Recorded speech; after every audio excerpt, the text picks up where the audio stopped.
Hi guys, it's me, Mikais Ganap, 22 years old, 4 years CKD patient. Tara, samahan niyo pala ako ngayong araw. Naisipan pala namin ng kapatid ko na kumain kami ng pansit canton. Siyempre, sasarap ang pansit canton pag may itlog. Ngayon lang din naman akong kumain ng pansit canton, kaya okay lang. Nang matapos na pala akong kumain, ay lumabas na pala ako. Diretso na naman tayo sa may tindahan ng auntie ko.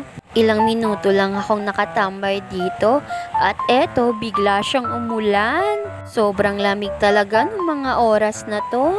Masarap talagang humigop ng sabaw pag umuulan. At syempre masarap din matulog habang umuulan pala. Kaya eto, naisipan ko na pala ditong gumawa ng crochet ko. Ipagpatuloy yung ginagawa kong pag-crochet. 28 to go na lang ang strawberry at matatapos na rin ako. Kada araw kasi ay 5 piraso lang yung nagagawa ko. Except pa pag may dialysis ako ay hindi ako nakakagawa. Kahit 1 piraso ay nahihirapan ako. Gusto ko kasi pag dialysis ko ay dialysis ko lang.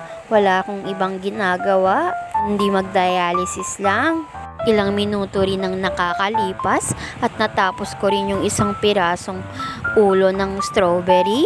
Siguro mga 10 minutes bago ako natapos sa 1 piraso lang. Nang nagutom pala ako ay kumain muna ako dito. Saging na naman yung kakainin ko dito. Wala kasing ibang bilihan ng merienda, kundi eto lang. Eto lang din kasi yung afford ko, kaya okay lang. Mainit-init pa talaga siya, kaya masarap talaga siyang kainin. Napaso pa ako sa mga oras na to. Mga 2 piraso lang naman yung nakain ko. Nang nabusog na pala ako, ay pinagpatuloy ko na pala yung ginagawa ko.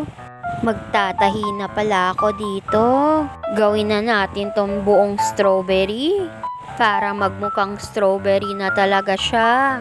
At syempre, naglagay muna tayo ng kapok sa loob ng katawan ng strawberry para bilog na bilog siya. After ko palang malagay, ay tatahiin ko na siya para maging buo na siya.